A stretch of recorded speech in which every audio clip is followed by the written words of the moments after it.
Therapist, what made you realize you were treating a sociopath? Story 1. I worked in a locked inpatient psychiatric unit for 5 years. I witnessed many disturbing things, but the most bone-chilling patient I ever encountered was a handsome, charming 35-year-old man we will call Mark. On our unit, if a patient told their nurse they were actively suicidal, they were placed on a one-to-one observation, meaning a staff member was assigned to be with them at all times to ensure their safety. One day, Mark casually approached his nurse and stated that he was suicidal and needed constant supervision. Even though we strongly suspected he was lying, though you can never be 100% sure, we were required to provide him with a one-to-one. I was the only available staff member and was therefore assigned to him. He asked if I would walk laps around the unit with him. I agreed. As we walked, he asked seemingly harmless questions about my favorite food and holidays I enjoyed. I'm always cautious about sharing personal details, but his questions felt innocent enough. About an hour into our walk, he suddenly commented that he could tell I cared deeply for others. Then, without warning, he slammed his head through a glass window. Blood gushed from his face, and shards of glass were embedded all over his head. We had to rush him to the emergency department by ambulance. 2 days later, he returned to our unit, medically and physically cleared. As soon as he arrived, he walked up to me, casually apologized for scaring me, gave a wink, and walked away. I truly believe he inflicted that pain on himself just to burn that horrific image into my mind, to show me that if he could so easily hurt himself, he was just as capable of hurting others. Story 2. While someone cannot be officially diagnosed with antisocial personality disorder, the condition most commonly associated with what people think of as sociopathy, until adulthood, conduct disorder is often the diagnosis given to children who display similar behaviors. While working as a clinical supervisor at a mental health crisis and assessment facility, I encountered a couple who had brought in their 6-year-old son. He was an adorable, soft-spoken, and polite little boy. But when I asked about his history, the parents shared something deeply disturbing. Among several incidents of cruelty toward animals, they revealed that he had harmed their new puppy in an unthinkable way. The injuries were so severe that the puppy had to be euthanized. That case still haunts me. Story 3. I'm a psych nurse, one of my patients, whom I had built a significant level of trust with, once told me about a person he and 2 others had tortured almost to death. I knew about the case because it had made the news. He had served time in jail for it. He went into disturbing details about the torture, which included making hundreds of cuts to the victim's body and subjecting them to an acidic bath. According to him, their reason for doing this was that the victim had harmed a young girl in the neighborhood who had Down syndrome, and this was supposed to be payback. This man stayed on our ward for about a month, repeatedly threatening to harm himself if he was discharged. Over weeks of interaction, I had gained some level of his trust. Eventually, he admitted to me that he had fabricated the story about the victim's crime. There had never been any assault. He had simply disliked the man because of an argument they had years ago, likely drug-related. Story 4. During the day, he was the perfect child, kind, helpful, and well-behaved. But at night, he tormented his foster siblings and even recorded it. He loved being the good kid in the house, always acting innocent while pretending not to understand why one of his foster siblings, Jimmy, would scream and lash out so much. What no one knew was that Jimmy, who was nonverbal and unable to tell anyone, was his chosen target. In front of the foster parents, he seemed like a model teen. He only targeted the child who couldn't speak, ensuring there were no witnesses. No one suspected a thing. That changed when, by sheer luck, a video surfaced. The truth was undeniable. Only then did people believe what had been happening all along. Now he's in jail, but due to his youthful offender status, he won't have a permanent record.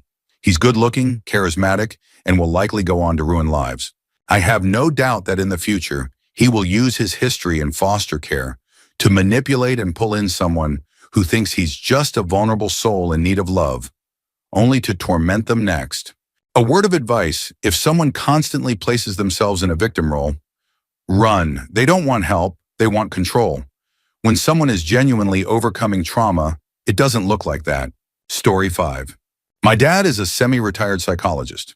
Back in the 90s, he worked as the director of psychology for a large housing and treatment facility for individuals with severe mental disabilities. Wanting to expand his practice, he decided to start offering therapy sessions on the side for people without disabilities. Since our house had a separate office with its own entrance, He figured it would be a good setup to see a few patients on weekends. That plan lasted about 3 weeks before he realized he had made a terrible mistake. One day, a new patient, a large man, began having a visible breakdown during a session. He started pacing, growing more agitated with every passing moment. My dad's thoughts immediately went to the fact that his wife and 3 kids were in the house, just beyond the office door, while he was alone in a room with someone who was clearly unraveling. He discreetly positioned himself near the door in case the man tried to leave unexpectedly. The man noticed.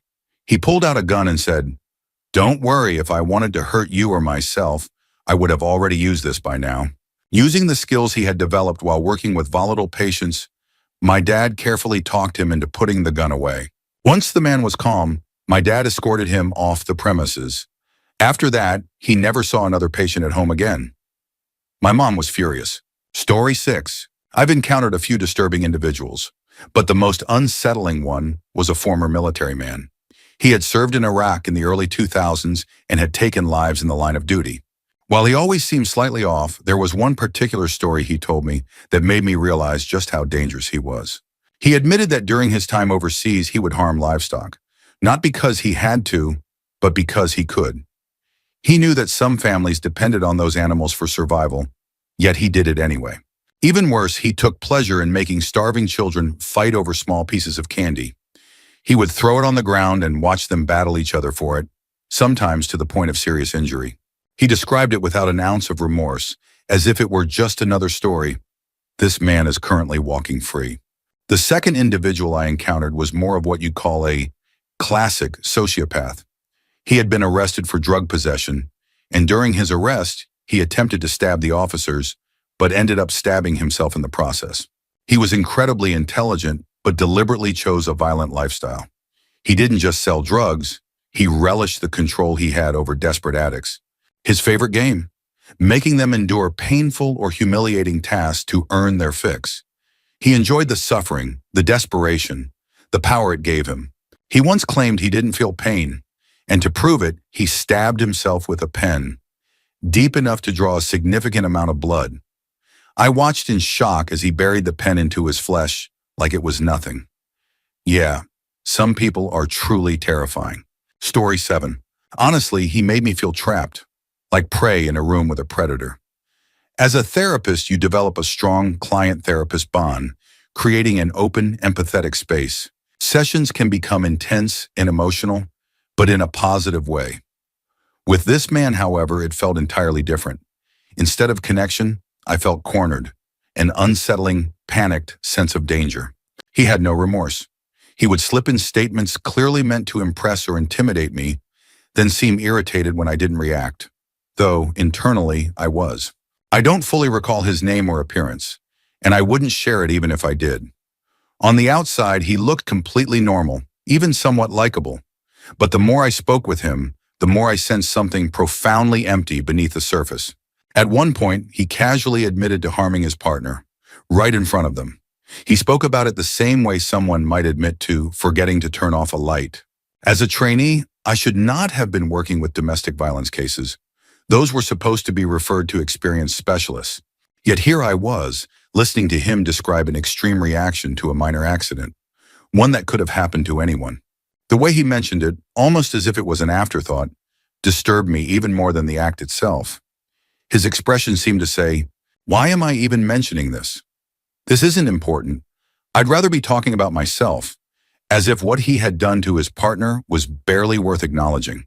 I remained calm, nodding, while, out of sight, I drew a giant exclamation mark in my notes. I made it through the session, then immediately reported him to my supervisor. He was reassigned to a different counselor. I've never been so terrified of someone based purely on a feeling. Story 8.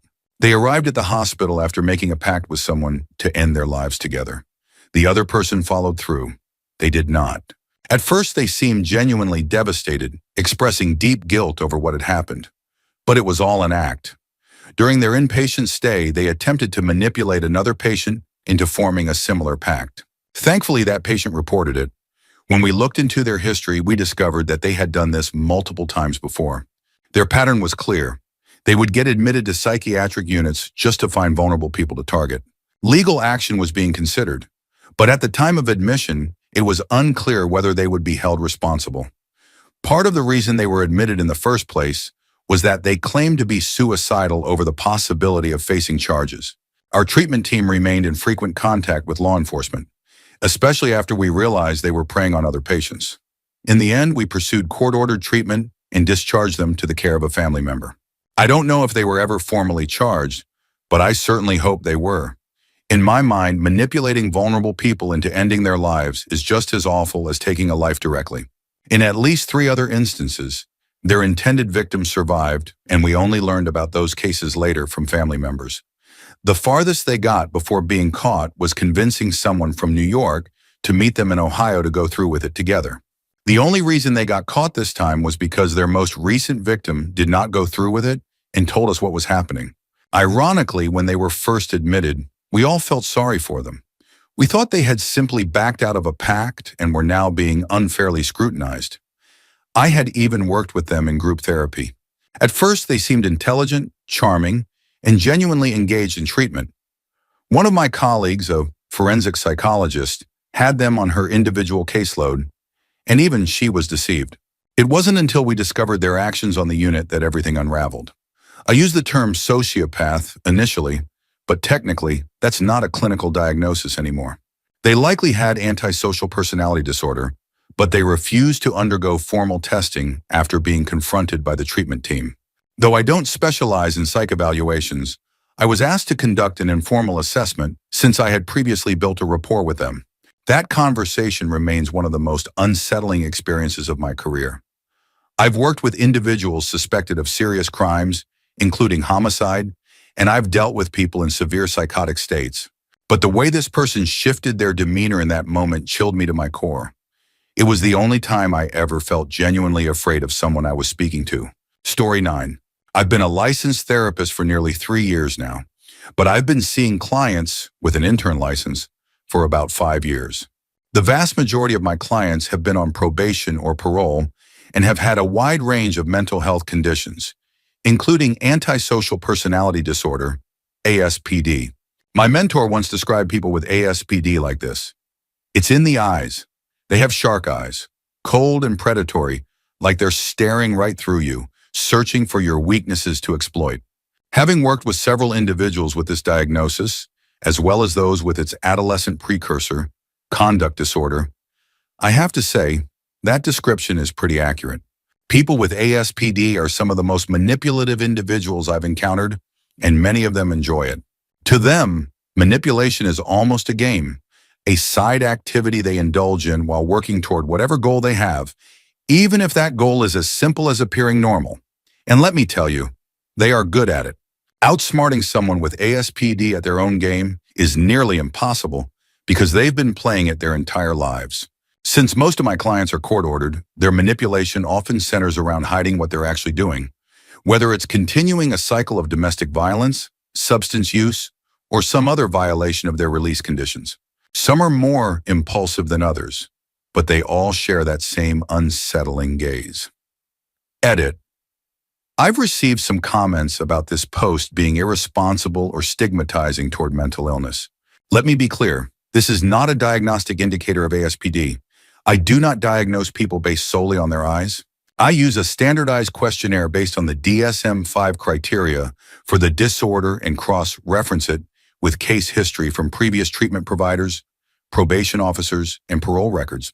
If you think you can diagnose someone just by looking at them, you are absolutely missing the point. In my experience, the shark eyes look is simply a physical tell, one small part of a much larger pattern that includes a lack of empathy, a tendency toward manipulation, sometimes purely for fun, and other behavioral traits. It's something that stands out once you already recognize the full constellation of symptoms. So no, don't go around calling someone a sociopath just because their stare makes you uncomfortable. Story 10. I used to work in a group home for children under 12 who had severe behavioral and psychiatric challenges. I was a floor staff member while in college. Some of these kids had already been diagnosed with antisocial personality disorder, ASPD, though I was always skeptical. After all, that's a heavy label to put on a child. And then I met AP, not his real initials. This boy was 6 years old and beautiful. He was polite, well-behaved, and followed every rule. But many of our residents had a honeymoon period when they first arrived, a few weeks of near-perfect behavior before their true patterns emerged. With AP, that honeymoon period lasted 8 months. None of the staff understood why he had been placed in our facility. His father was absent, his mother was incarcerated, and he had struggled in foster care. But we saw no troubling behavior during those 8 months. He was a perfect child. And then one day, he wasn't. I had taken the kids outside to ride bikes. The moment AP stepped through the door, he sprinted to the backyard, grabbed a kitten, and ended its life. I was horrified. I immediately gathered the other children and brought them inside. When I reported what had happened, AP calmly told the facility manager that he had no idea what I was talking about. He looked so genuinely confused that for a moment, the manager doubted me. I had to retrieve the evidence to prove what had happened.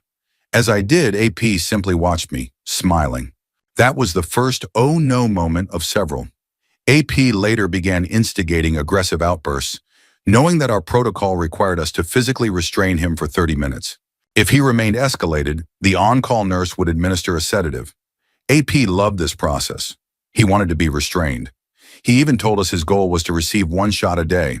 During another incident, 2 staff members had to escort AP into a separate room due to a violent outburst.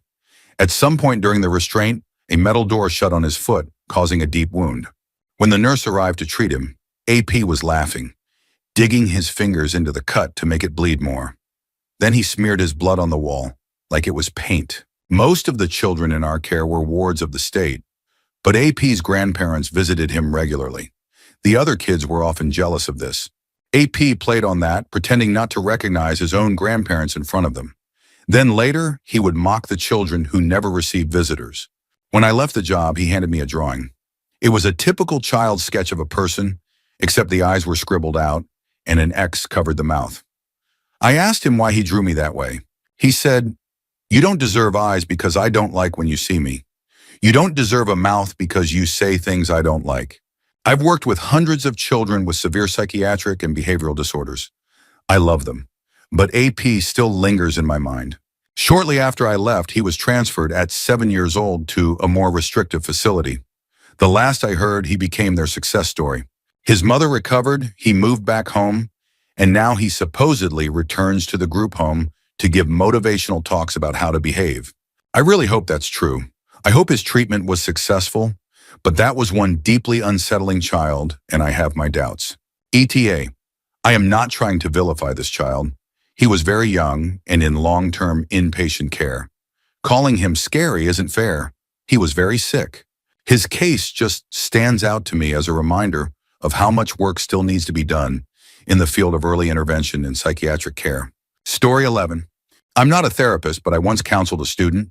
She was 15, intelligent, had a solid group of friends, and was into cutesy things. But certain things she said made me suspect something was deeply off about her. She was dating a boy, but admitted she had no feelings for him. She only kept him around because he was useful and did things for her. She gave him nothing in return, and he was visibly upset about it. When I asked if she felt bad for making him sad, she responded, "No. If I make him sad, that's his problem. Why should I care? I don't feel what he feels. It doesn't affect me." When I asked if she felt guilty for using him, she said, "No. He started hanging around me because he likes me. If he likes me, then he should make himself useful. What else is he good for?" A friend's dog had passed away, and she pretended to care because that was what she was supposed to do. In reality, she didn't understand why she was expected to feel anything about it. A teacher had warned a friend to stay away from her, noticing that her facial expressions seemed rehearsed and forced. She was confused by this and asked me, "Doesn't everyone fake their reactions? If someone tells a joke, don't you pretend to laugh? If someone tells you someone died, don't you pretend to feel sorry?" She asked me to explain what genuine emotion and empathy felt like. After I did, she was completely baffled. She had always assumed everyone else was just as disconnected as she was. Story 12. I'm a psychologist working in a correctional facility. I agree with those who mentioned the DSM-5 criteria for antisocial personality disorder. I've seen plenty of cases that fit the description. However, the individuals who truly unsettle me are the unrepentant S offenders. I believe many S offenders suffer from a treatable, though deeply disturbing condition. But the ones who make my stomach turn are those who try to justify their actions. Some say, it happened to me. Others rationalize, it's legal in other countries. And then there are those who flat out blame their victims, insisting their parents should have taught them better. I don't engage in debates with these individuals. There's no reasoning with them, so I typically redirect the conversation and move on. I've also learned that I've encountered true sociopaths when I realize, after the fact, that I've been manipulated. There have been moments when an inmate left my office and I thought, what a nice guy, only to later learn from staff or other inmates who he really was. Story 13. I'm not a therapist, but I am a teacher with a bachelor's degree in psychology, and I'm about to start my master's in counseling. I work in an elementary school and started 3 years ago when the boy in question was in 3rd grade. Even then, I could tell something was off, but I didn't have much interaction with him. By the time he reached 4th grade, I was working more closely with his class and had to deal with him frequently. There was something eerie about him. He mimicked behaviors, but his eyes were empty, cold. When he stared at people, it was as if he were dissecting them. He was extremely manipulative, but thankfully he lacked charm. He was too self-absorbed to fool anyone for long. Violence was a constant issue. He hit and kicked other students repeatedly, receiving multiple write-ups. Worse, he threatened to torture and kill his classmates if they didn't do what he wanted. Things escalated towards the end of 4th grade. During recess one day, a large group of 4th and 5th graders were playing a game when he got out. He snapped, attacking the kids who had tagged him. When I started writing up the incident report, he ran at me. I suppose he assumed that because I'm a 5'5" woman and overweight, I wouldn't be able to stop him. But when he tried to tackle me, I planted my feet and he bounced right off. He then swung at me. The other teachers called for backup while I blocked his punches and kicks. The entire time he screamed explicit details about how he was going to torture me. He wasn't just making threats, he had plans. At one point, when the disciplinary officer restrained him, he looked at me dead in the eyes and said he was going to strangle me with my own intestines. We wrote reports, and he was sent to inpatient treatment. Now he's back in school. He's less violent and no longer makes direct threats, but he's still as manipulative as ever. He scares me. Story 14. I work in a residential substance abuse program. I don't take offense to most clients' behaviors. Many of them were at their worst during addiction and are now trying to improve, whether voluntarily or by court order. I've worked with convicted murderers who were genuinely remorseful, and I had no issue helping them. But one particular client stood out. Someone I strongly believe has antisocial personality disorder. During his intake interview, I could immediately tell he was a skilled manipulator. He mirrored my posture and speech patterns, spoke eloquently, and was incredibly charismatic. But something felt off. I took note and moved on. I needed more data. As time went on, it became clearer. Nothing was ever his fault. His failed relationships, his addiction, his inability to hold a job. He blamed everything and everyone but himself. His excuses were endless. The most disturbing revelation was when he casually mentioned stabbing his own brother. His story: he stole his brother's car in the middle of the night, drove it into a ditch, abandoned it, and then lied about it. When his brother confronted him, he stabbed him for being annoying. He manipulated both staff and fellow clients, though a few of us saw through him. Whenever we called him out in group therapy, he would put on an act but never show genuine remorse. In one session, I confronted him about inconsistencies in his story. That's when he admitted something horrifying. He was HIV positive, which I already knew. He contracted it either by sharing needles or cheating on his partner with someone who did. He found out about his diagnosis months before his partner returned from a trip. He sought treatment, but never told them. Even worse, he revealed that he had been drugging his partner.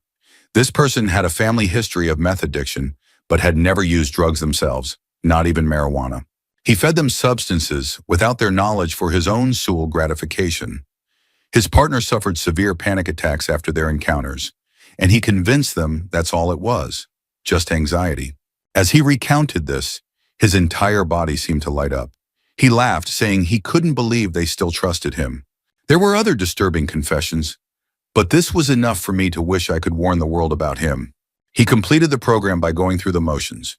He's now back in the community, and he's still young. I have a terrible feeling that someday he'll take things even further, and I wouldn't be surprised if he kills someone. Story 15. This isn't exactly what you were asking for, But a relative of mine was given an unofficial diagnosis of antisocial personality disorder, ASPD, when she was younger. At the time, doctors told her family they didn't like to officially diagnose someone under 18. As a child, she was extremely manipulative and could switch from acting completely normal to completely cold in an instant. Her parents forced her to go to therapy, but as soon as she turned 18, she stopped attending. Now, as an adult, she lives a relatively normal life.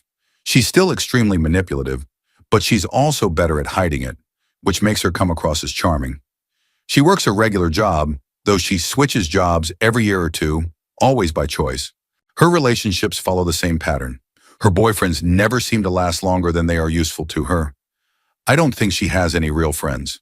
Story 16. I currently work with incarcerated individuals, which means I interact with many people who have ASPD. Here are 3 cases I still vividly remember. I worked at a juvenile detention center for 2 years, one of the most secure facilities in the state for youth offenders. Part of my job involved managing the offender treatment program. This included weekly rounds, individual sessions, and group therapy. Many residents would tell their stories during these sessions, often trying to brag or earn respect. When working with someone with ASPD, the biggest giveaway was the way they spoke, their affect. Some had completely flat emotions, while others smirked or grinned at the most disturbing parts of their stories. The first boy, 16, described how a woman cut his grandmother off in the checkout line at Walmart. He was deeply offended by this, as he had great respect for his grandmother. After telling her he was heading home, he followed the woman outside, forced her into her minivan, and assaulted her in the parking lot to repay her for offending his grandmother. As he described the event, his tone remained emotionless. The only time he displayed any feeling was when he recalled being late getting home, and how disappointed he was that he had upset his grandmother. The second boy, 15, explained that he had been curious about what it would feel like to have power over someone, to see them truly terrified. One day he walked to a neighbor's house, an older woman in her 40s whom he found attractive. Since she knew him, she opened the door without hesitation. That's when he pulled out a knife, forced her into her car, and drove her to a wooded area. He tied her hands and cut her throat, but only superficially. He made sure she wouldn't die because he wanted to watch her fear. Afterward, he simply walked home.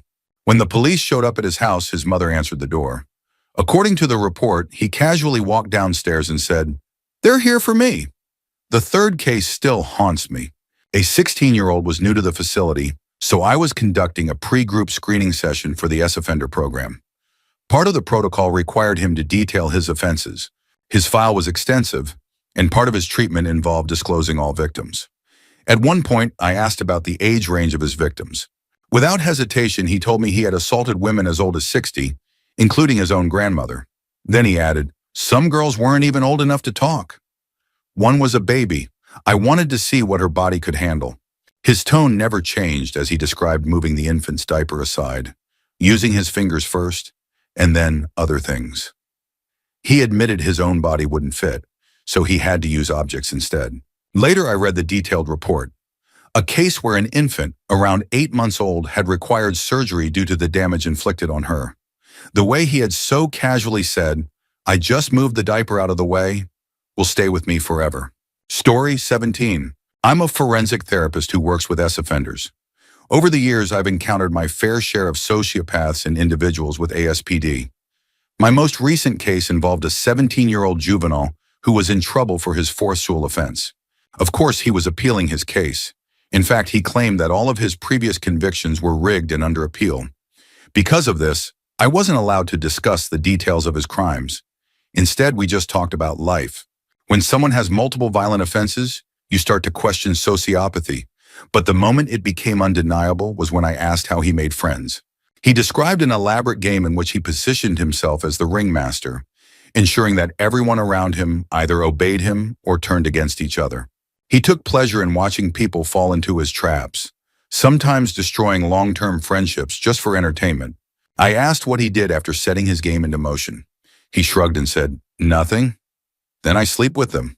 On a side note, despite their disturbing nature, I actually find working with sociopaths fascinating. Offenses often require a high level of manipulation, so when a sociopath reaches a certain stage in treatment, They drop the mask. They know that I know what they are, and they don't bother pretending anymore. I once had a group member who was a textbook sociopath. Surprisingly, he gave some of the best feedback to others in the group. While some clients were still trying to be manipulative, he would cut through the nonsense. He once stared another offender down and bluntly said, "Cut the bullsh. These guys don't get paid enough to deal with your lies. Either be honest or go back to prison." In a twisted way, he was the most useful group member we had. Story 18. In the state where I live, to receive any type of mental health services, you need a diagnostic assessment. This means you tell your story, and based on that, you receive a diagnosis. My job is to conduct these assessments and determine what services a person qualifies for. So I hear a lot. One case that stood out was a man who immediately started telling me he had been in and out of incarceration since he was 13. His record included everything from assault to robbery. At 31, he had already spent over 16 years behind bars. Not particularly unusual in my line of work, but the details mattered, so I asked. That's when he started describing the assaults he had committed. He had nearly beaten the mother of his child to death and had zero remorse about it. She's dead now, so it doesn't matter, does it? He was currently facing felony assault charges for nearly killing his toddler's teacher as well. At one point, he paused to drink some cough syrup before casually explaining that he didn't mind prison. He actually liked it because of the fights. He even admitted to instigating them, saying he would spit on people just to start something. Standing at 6 feet 4 inches and over 300 pounds, he rarely lost. His probation officer later confirmed all of this, warning that no provider should ever meet with him alone. True lack of empathy is terrifying. Then there was another guy who frequently told me about his violent dreams and hatred for other people. He described having the same recurring nightmare since his teenage years. 3 mannequins, a blonde, a brunette, and a redhead. In the dream, the redhead would bite off her own fingers, blood spraying everywhere as she laughed. And so he laughed too. Honestly, it's not just the people who do horrifying things that disturb me. It's the ones who are violent and feel nothing about it that are truly unsettling. Story 19. I had a feeling before I even met him. The fact that he had been referred for evaluation after slaughtering an entire family, forcing the parents to watch as he executed their children as punishment for the father losing a bag of hero, told me all I needed to know. The police suspected he was responsible for several other killings as well. He had referred himself, hoping I would diagnose him as unfit to stand trial. He turned out to be fascinating. He was absolutely guilty of everything he had been accused of. He had worked as an enforcer for multiple drug cartels. During our interview, he wasn't concerned about fooling me into thinking he was mentally ill. Instead, he thought simply threatening me would be enough, implying that if he ended up in prison, something bad would happen to me or my family. Ironically, that led to a deeper conversation. I asked him where he had learned to be so intimidating, and that opened a discussion about his childhood.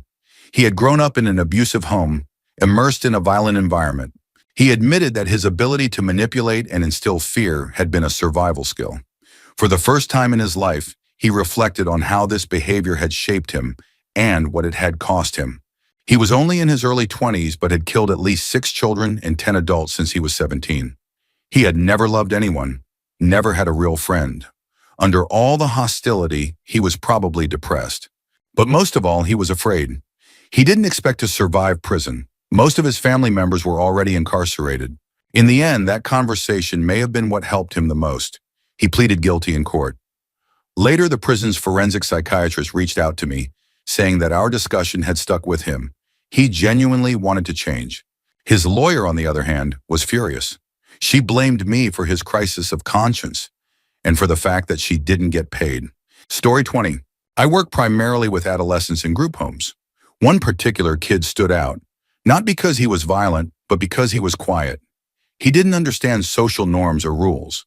He would interrupt conversations at odd times, force his way into discussions, and had no real sense of how others thought or felt. He played games in therapy, not actual games, but psychological ones. He wanted to learn how to mimic emotions, how to blend in. Eventually, he got good at it. He successfully completed the program, graduated out of the system, and transitioned back into the community. A few months after he left, I heard about an incident involving his family. They had been driving down the highway when he suddenly grabbed their dog and threw it out of the moving vehicle. No emotion, no remorse. He had learned how to appear normal, but that part, compassion, never stuck. During his intake interview, it had already been clear that he struggled with not knowing how to act. And after the incident, his focus wasn't on what he had done, it was on how to make sure he didn't get caught next time. Story 21. I'm a psychiatric RN at a state facility. One of my most memorable patients came in frequently due to self-harm. He would mutilate himself for attention and sympathy. At first, his diagnosis was more in line with severe borderline personality disorder. He had removed one of his own testicles and permanently mangled his thumb. But then, he started hurting other people. And he liked it. During his last admission, before being transferred to the forensic unit, he had been living at home with his parents and their small dog. His father had recently undergone major surgery and had a large abdominal scar. One night, the patient made his decision. He grabbed a shovel, eviscerated his father, leaving his intestines spilling onto the floor. Then, for good measure, he used the same shovel to decapitate the family dog. When he was brought in, strapped to a restraint chair, he was grinning ear to ear. Wow, that was marvelous. Story 22. There's a father of one of my child clients whom I strongly suspect has antisocial personality disorder. At first, he comes across as extremely charming, improbably well-educated given the environment where I work, and completely deferential until he's not. When that shift happens, he becomes challenging, trying to seize control of the interaction. He presented a very skewed version of the child's history, conveniently omitting a major factor. He spent about half of the intake asserting that the child's mother was unstable, incapable of parenting, and actively using drugs. While she did have a history of substance abuse, she was in treatment. When I spoke with her separately, she revealed a very different story. She stated that the child's father had been physically abusive to her throughout their relationship and continued to exert control over her even after their separation. He prevented her from seeing one of their children, took her to court repeatedly for custody, and even reported her for child abuse. She also brought in documented proof, his extensive criminal record, which included multiple counts of fraud, theft, and assault. Unsurprisingly, he had never mentioned any of it. Relationally, he was incredibly skilled at building rapport and adjusting his manner of speaking to align with mine, showing clear intelligence and at least some exposure to psychological terminology. But there was a calculated nature to our interaction that unsettled me. I couldn't shake the feeling that every moment he spent talking to me was carefully measured and deliberate, like he was playing a game only he knew the rules to. Story 23. I used to work with a teenage girl who was on the spectrum. My role was as an independent living skills specialist, which meant I would be with her after school, making sure she did her homework, did her laundry, and handled basic responsibilities. She was incredibly smart and hyper-focused on specific interests. As long as she was doing what she wanted, when she wanted, things went smoothly, which was almost never. She was taller and physically larger than me, and she would try to use that to intimidate me, something that worked on her parents, but not on me. I often tried to reason with her, hoping to get her to understand or care about other people's feelings. It never worked. I saw her fabricate terrible stories about things her parents or sibling had supposedly done, claims I knew for a fact were untrue. It got so extreme that at one point, her own parents told me that if I ever felt unsafe, I should call the police on their daughter. They weren't being dramatic, they were genuinely afraid of her. At times, she could be lovely and funny, but other times, the things she said and did unsettled me to my core. That was a couple of years ago.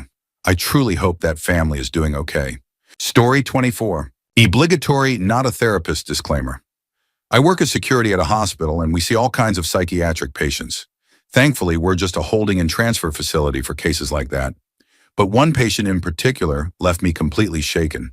I can't go into too much detail due to confidentiality laws, but this guy had just assaulted his mother, who later died from her injuries, I was told. Instead of taking him to jail, the local sheriff's office brought him to us for evaluation and placement. I'll never forget the way he looked at me. Even before I knew why he was there, something about him put me on edge. Outwardly, he seemed polite, charming even if you only listened to his words. But his body language and his eyes didn't match. At all, his eyes were empty, devoid of emotion. His smiles never reached them. And worst of all, you could feel him watching you, sizing you up, searching for weakness. Every interaction with him made my skin crawl, It was like being stalked by a predator. If you've ever been in a violent situation, you know that distinct feeling of impending danger right before something erupts? He carried that energy with him the entire time. He wasn't overtly aggressive, but it was there, just under the surface. The tension was unbearable. He was only there for a few hours before the staff told the police, in no uncertain terms, that he couldn't stay. No one felt comfortable having him in the building. I'll never forget that experience for as long as I live. It was like staring into the abyss, only to realize the abyss was staring right back. Story 25. I'm a licensed marriage and family therapist. I've seen it mentioned that sociopaths don't typically seek therapy, and while that's generally true, I've witnessed incredibly sociopathic behavior firsthand. It's most noticeable in the husbands I work with. Men raised to believe their household is their kingdom and that everyone in it exists to serve them. It usually takes about 10 minutes to distinguish between an angry spouse who simply struggles with communication and someone who truly lacks the ability or the will to empathize. One case stands out. During our third session, a man's wife broke down, sobbing as she described how he constantly talked down to her. After she composed herself, I asked them both what goals they had for therapy. Without hesitation, he responded, "I want to work on understanding why my wife makes such stupid fucking decisions." She burst into tears again and ran out of the room. He just looked at me with this expression like, "Women, right?" He had no concept that what he said was hurtful. Or maybe he knew and just didn't care. Either way, it was chilling to witness. Spoiler alert, she left him 2 weeks later. Not long after, he threatened to shoot her if she left. Fortunately, she got out safely and is doing much better now.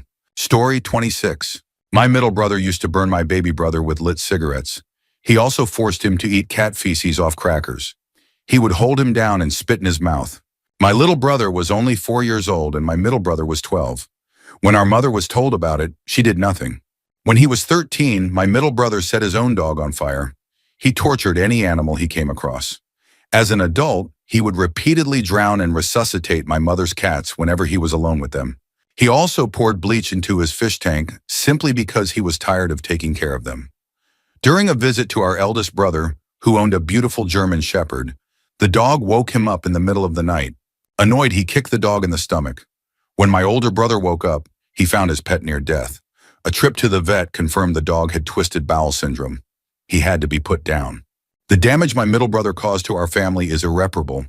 He thrived on stirring up conflict, fabricating events that never happened just to create chaos. He even claimed to have a book recording everyone's supposed transgressions and would use it as leverage anytime someone called him out on his behavior. I could go on, but I'm sure you get the idea. We're all in our 50s now, and no one has anything to do with him. To this day, he still doesn't understand why. Story 27. I'm not a therapist, but I was diagnosed with ASPD as a teenager. I still believe it was a misdiagnosis, and so does my current therapist. While I share some traits with the disorder, I do have empathy and experience emotions. My diagnosis now is schizoid or schizoaffective, though I don't have hallucinations or delusional beliefs. As a baby, I was averse to touch. I never wanted to be held, and that aversion continues to this day. As a child, I was a huge bully, but then one day I just stopped and became a loner. I don't really know why. I remember enjoying hurting other kids, and then one day I didn't anymore. Teenage me was manipulative, self-destructive, and egocentric. I alternated between feeling completely void of emotion, being terrified of that void, and trying to fill it with pain, either mine or someone else's. I was intelligent, not that it helped me much. I would argue with my high school teachers until I either wore them down or made them angry enough that I felt I had won. Then I got to college and discovered that the game of ego can't be played with people who refuse to engage. I didn't realize that until I had thrown away a full-ride scholarship, along with several $1,000s of my own money.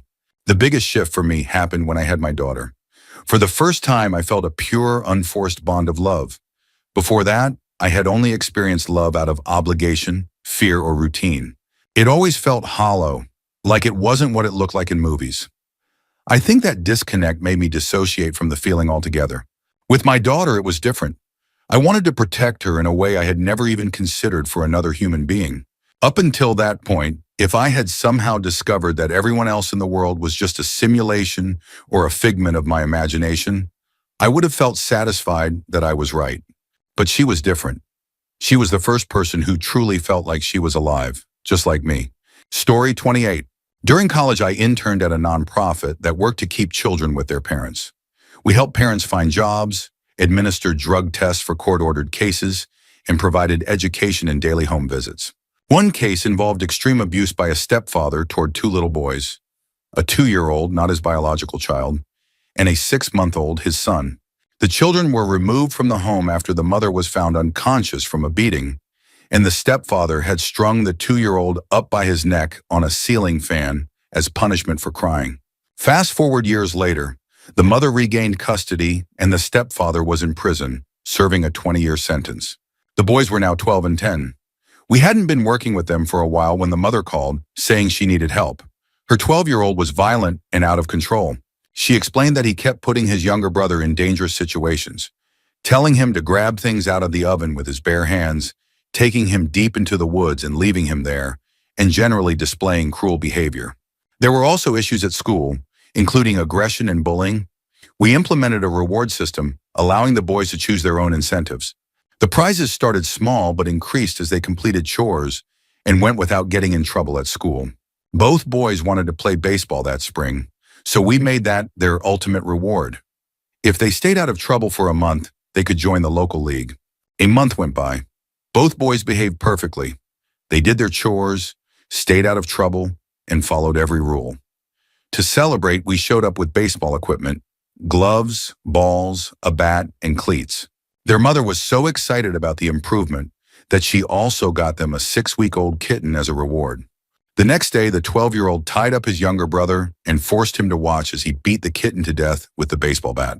When their mother came home, she found him sitting in front of the TV, completely calm, still covered in the kitten's blood. Meanwhile, the 10-year-old was hysterically crying. She immediately called us. We had to place him in a psychiatric unit. While there, he admitted that he was disappointed because killing something wasn't as fun as he had expected it to be. The last update we received was that 3 years later, he was still in the unit, with no signs of improvement. He was, without a doubt, the most terrifying child I've ever met. Story 29. I work at an intermediate care facility for adults with developmental disabilities. The facility serves individuals who are extremely difficult to care for in a community setting. Most of the residents are either medically fragile, exhibit violent behavior, or are legal offenders who are not incarcerated due to their disabilities. We had one resident who, for the most part, seemed completely functional. He was intelligent and could have easily held a job and lived independently. Almost all the time, he was friendly, cooperative, and didn't cause trouble. Then one evening, while staff weren't looking, he approached another resident, someone physically incapable of defending himself, held his eyes open and poured chili powder into them. Story 30. I'm not a therapist, but I once lived with a sociopathic roommate. At first, I felt bad for her because she always claimed that people were out to get her. She said she had been assaulted multiple times and I believed her. I felt horrible for her. Over time, I realized she was incredibly manipulative and she had a deep need for revenge. The truly disturbing part is that she works at a women's health and STD testing center where she has access to sensitive patient information. One day, she told me that a classmate from college had assaulted her. To get back at him, she used the records from her job to track him down and reported his entire family to immigration authorities. She has also falsely accused multiple people of assault, always targeting those who saw through her manipulative ways and tried to distance themselves. Now she's suing a man, once again claiming he assaulted her. I can only hope that she gets investigated for her actions because the amount of damage she has done with access to patient information is terrifying. Story 31. I'm not a therapist, but my mother used to work in group homes for children in the foster system during the 70s and 80s. These were homes where kids stayed before being placed in foster care. She once told me about a boy no one was allowed to be alone with. At first, she thought her coworkers were exaggerating. They weren't. One day during playtime, he suddenly wrapped his hands around her throat and whispered, "This is what it would feel like to kill you." He was only about 4 or 5 years old. I don't know what happened to him after my mom left that job, but this case always stuck with her. She had encountered children who had suffered horrific abuse, things beyond what most people could imagine. Yet this was the one that shook her the most. And my mother is the kind of person who is unshaken in 99% of situations.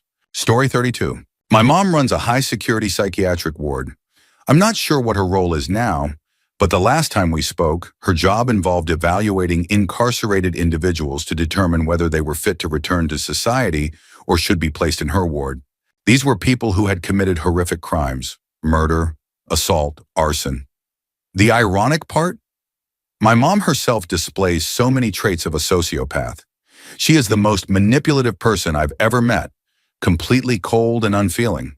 She always said, "Once you turn 16, I'll kick you out because legally I'm no longer obligated to support you." And sure enough, she did.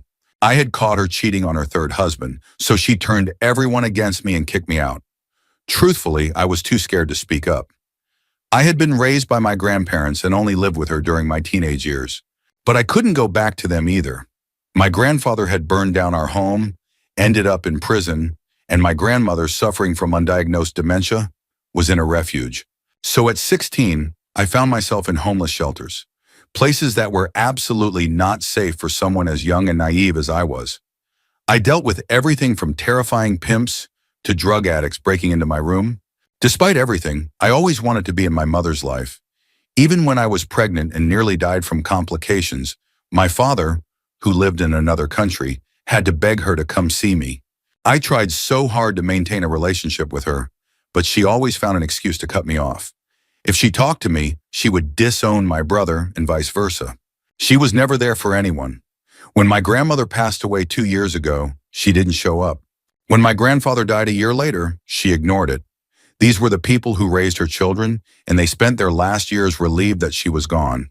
She had manipulated every single person in our family, and if you were no longer useful to her, you were discarded. A few years ago, I finally had a breakdown. When my grandmother died, I lost myself completely, but I came back. I got therapy. When I reached out to my mother, she told me not to. She admitted that I would never get what I wanted from her. "It's been 15 years, she said. "You need to move on. It's hard to accept that your own mother never loved or wanted you, but I've built a life with people who do.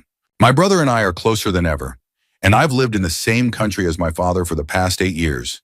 We have a good relationship." Story 33. I'm a psych nurse, and over the past 9 years, I've encountered many sociopaths in our unit, but only one truly stands out. He was a white male in his 40s, and at first glance, there were no obvious signs of psychosis. However, his full-body tattoos, including offensive ones like SS symbols and swastikas, were an immediate red flag. When I looked into his history, I found out he had worked as a bouncer and had once thrown a 20-year-old patron through a second-story plate glass window. The victim died on impact with the sidewalk below. He was convicted of manslaughter but was out of remand in no time. When I first met him, he was mostly nonverbal, but when he did speak, it was chilling. He's one of only 2 people I've ever genuinely feared, and at the time, I was 6 feet tall and 250 pounds. I didn't like making eye contact with him, but I forced myself to do it. Showing weakness wasn't an option. His eyes were completely empty, like a soulless void. It sounds cliche, but there's no better way to describe it. When he was angry, he didn't show it. No expressions, no raised voice, just a blank, unsettling stare. I avoided pushing him too hard, worried he might lash out in some violent way. Eventually, we established a level of mutual respect. He even gave me a warning that the belongings he had brought in contained used needles infected with Hep C from his IV drug use. When we discharged him, I told my colleagues that he would kill someone again, and he did. About a year later, I read about how he went to a high-ranking crime boss's home, knocked on the door, and shot him 3 times when he answered. I wasn't surprised. I just really hope he stays in prison this time. He belongs there. Story 34. I'm not a psychologist, but I'm 95% sure my brother-in-law has ASPD. A little background, he's incredibly intelligent, acts much older than he actually is, and comes across as overly charming. When I first met him, I honestly thought he was gay because of how nice he was to me. He complimented my shoes, my outfits, my cooking. But then I realized that's just how he interacted with everyone. And after a while, I just wrote him off as a fake, insincere person. Still, compared to the rest of my husband's awful family, he was someone I actually looked forward to seeing. Fast forward to his second Christmas with his in-laws, and my first. My father-in-law sent out a Google Doc where everyone could list gift ideas. I kept it simple. I just asked for a Barnes& Noble gift card. I don't care much about material things. And since these were my new in-laws, I didn't expect anything anyway. But my brother-in-law, he listed a ridiculous number of things. I want this shirt with a specific type of pocket, these pants, but only if they come back in stock before December, and on and on. He even sent my mother-in-law a long list of snacks he liked. To be fair, she did ask both of us, but still. Then he insisted we go sledding a few days before we all flew into town. My father-in-law was like, there's no snow and there won't be this whole week. Just bizarre, entitled behavior. And mind you, financially, my husband and I make well over 6 figures, while my brother-in-law and his wife were expecting a baby, and he had no plans to work because he was getting his master's degree. Now here's where I became convinced he was truly disturbed. He broke his infant son's leg, ankle, and 4 ribs, 10 bones in total. My nephew was only 2 months old. This happened nearly a year ago, and thankfully the baby is okay and starting to walk now. But it gets worse. At first he was charged with 2 felonies. He still hasn't been formally sentenced because the case is so complex. But despite the overwhelming evidence, his entire family, his parents, siblings, and even their spouses, believed he somehow broke his own child's bones by accident. That's how manipulative he is. Even people who knew him well were in shock when they found out. Since then, the charges have increased to 7 felonies as more evidence has come to light. And from what I can tell, family support for him has started to dwindle, though no one openly talks about it. Meanwhile, my sister-in-law has stayed with him and is now pregnant again. I really hope the professionals evaluating him can see him for what he truly is. At this point, I'm not even sure it's just ASPD. He's a deeply unsettling person, and the scary thing is, you never really know how dangerous someone is until they commit a violent crime. Story 35. I work with individuals who have dual diagnoses, both special needs and mental illness, in a group home setting. One of my clients had been diagnosed as a pedophile, among other conditions, but those aren't relevant to this story, and was receiving chemical castration injections due to past problematic behavior. When he experienced intrusive thoughts, we worked through them together, and he always seemed genuinely distressed about it. He would act as if he was upset with himself, as if he truly couldn't control them and hated having those thoughts. One day he went AWOL. My coworker chased him down the street, but eventually lost him. Because this was a public safety concern, we had to call the police. While my coworker made the call, I searched his room to see if there were any clues about where he might have gone. What I found instead made me sick. Hidden among his belongings was a notebook filled with detailed descriptions of his fantasies. Graphic, disturbing entries about what he wanted to do and how those thoughts made him feel. The way he presented himself to his treatment team was completely different from what he had written. Eventually he was found, and the situation ended without incident. He still lives in that facility. I, however, moved on not long after. That experience taught me one thing. I have absolutely no sympathy for anyone capable of thinking those things about a child. Story 36. I have worked in multiple inpatient psychiatric facilities, including a long-term court-committed facility. Most of the patients were brought in involuntarily, so it wasn't uncommon to encounter sociopathic individuals. One patient in particular stood out. His pattern of behavior was clear. He would single out a staff member, befriend them, and then use his charm to manipulate them into bending the rules, granting him special privileges and making exceptions. On the surface, it seemed harmless, but it was all part of a calculated agenda. Once he had established trust, he would escalate his requests, trying to convince staff members to break the rules in ways that could get them fired. If they refused, his demeanor changed completely. He would become furious, hitting walls, making threats, intimidating nurses, and even turning other patients against the staff. When he realized that a particular staff member had reached their limit and wouldn't cave to his demands, he would simply move on to the next person, starting the cycle all over again. There was never any genuine connection. Every interaction was strategic. Every relationship a means to an end. I was one of the staff members he targeted.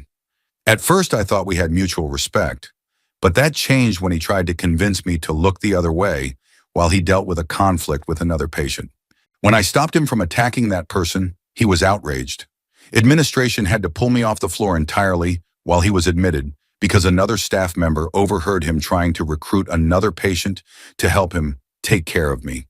Maybe it was just an empty threat, but in that environment, we already get hurt enough. I wasn't about to take any chances with someone like him.